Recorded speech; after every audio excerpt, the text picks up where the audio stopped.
Pour doubler et isoler phoniquement une cloison, nous allons utiliser les éléments suivants. Un nécessaire de mesure et traçage, un marteau, un cutter, un outil de découpe de plaques de plâtre, une perceuse, une pince à sertir, un lève-plaque. Nous aurons besoin de plaques de plâtre, de laine de verre, de bandes résilientes, de rails, de semelles, de lisses, de mastic acrylique. Pour ce travail, prévoyez l'aide d'une seconde personne. Il est également très important de vérifier que vos murs sont sains.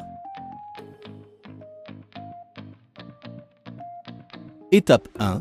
Pose des rails horizontaux. Commencez par tracer un trait décalé d'une épaisseur de rail plus 1 cm. Faites de même de l'autre côté de la paroi. Utilisez ensuite l'équerre pour matérialiser la découpe en bordure de porte.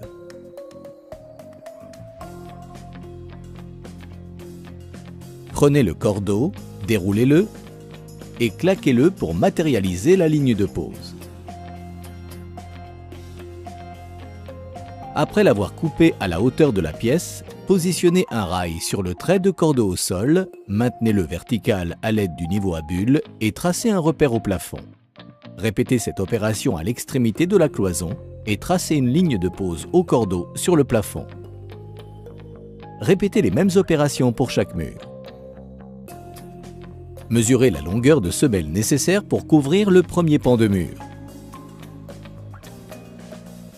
Reportez les mesures sur la lisse en retirant 1 cm pour permettre la dilatation. Découpez à l'aide de la grignoteuse. Collez maintenant la bande résiliente au dos du rail. Coupez la bande à la longueur du rail à l'aide d'un cutter. Posez le rail sur le marquage. Percez maintenant dans le sol à l'aide d'une perceuse et d'un forêt adapté. Puis enfoncez des chevilles à frapper au marteau. Répétez l'opération tous les 60 cm.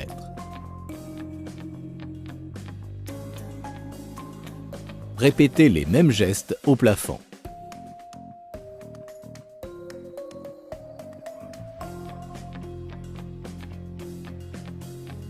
Vos rails sont posés. Étape 2. Pose des montants verticaux. Matérialisez maintenant le positionnement des rails verticaux sur le rail. Tracez un repère en bordure de pose et tous les 60 cm.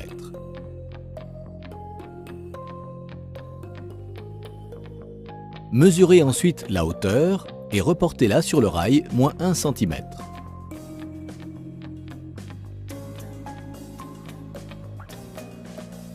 Découpez à la grignoteuse.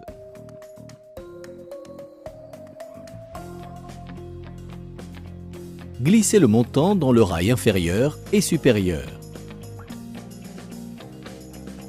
Réglez la verticalité au niveau à bulle. Il faut alors sertir le bas et le haut des montants à l'aide de la pince à sertir.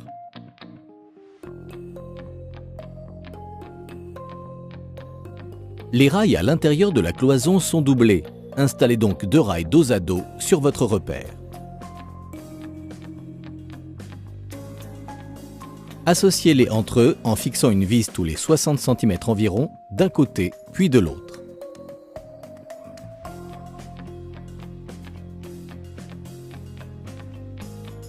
Sertissez le bas de chaque rail.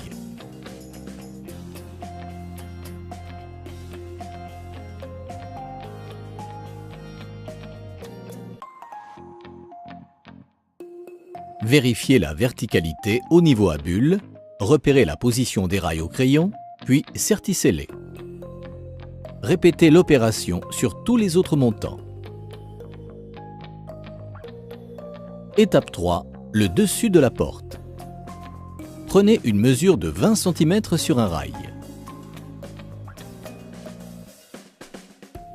Réalisez 2 entailles de chaque côté du rail à l'aide de la grignoteuse, puis pliez le rail vers l'extérieur à 90 degrés. Mesurez la largeur de la porte et reportez-la en partant de la pliure. Une fois votre largeur reportée, coupez votre rail 20 cm plus loin. À l'aide de la grignoteuse, réalisez 2 découpes à 45 degrés au niveau de votre marque. Pliez cette fois vers l'intérieur.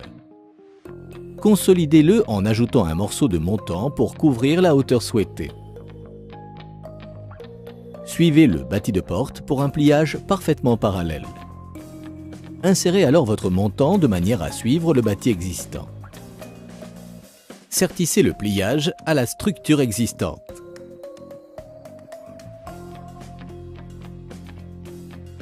Sertissez un nouveau montant au centre de la porte.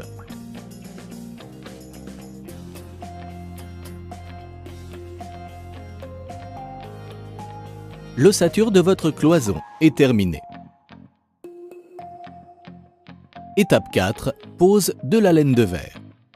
Faites attention de découper l'emballage au niveau du début du rouleau pour ne pas le détériorer. Mesurez la hauteur à couvrir.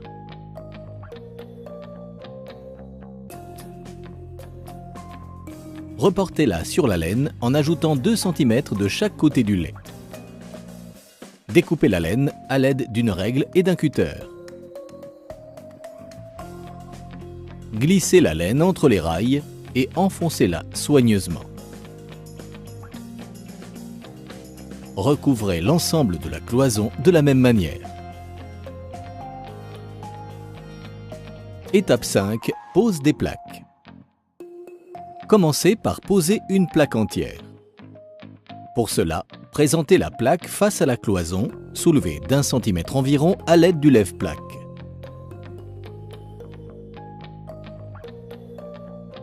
Vissez directement la plaque en fixant une vis tous les 30 cm dans les montants. Une fois la plaque fixée, mesurez la hauteur qu'il reste à couvrir. Reportez cette mesure de chaque côté de la plaque.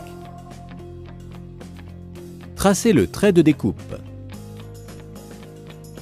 Découpez-la à l'aide de l'outil de découpe de plaque de plâtre.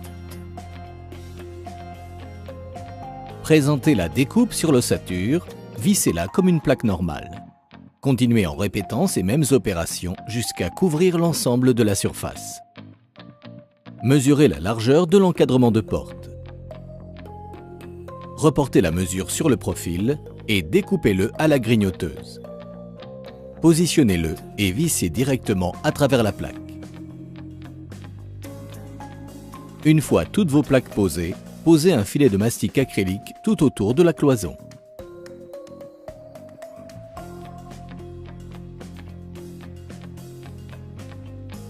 Voilà, votre cloison est maintenant doublée et isolée. Retrouvez tous nos conseils bricolage sur www.castorama.fr.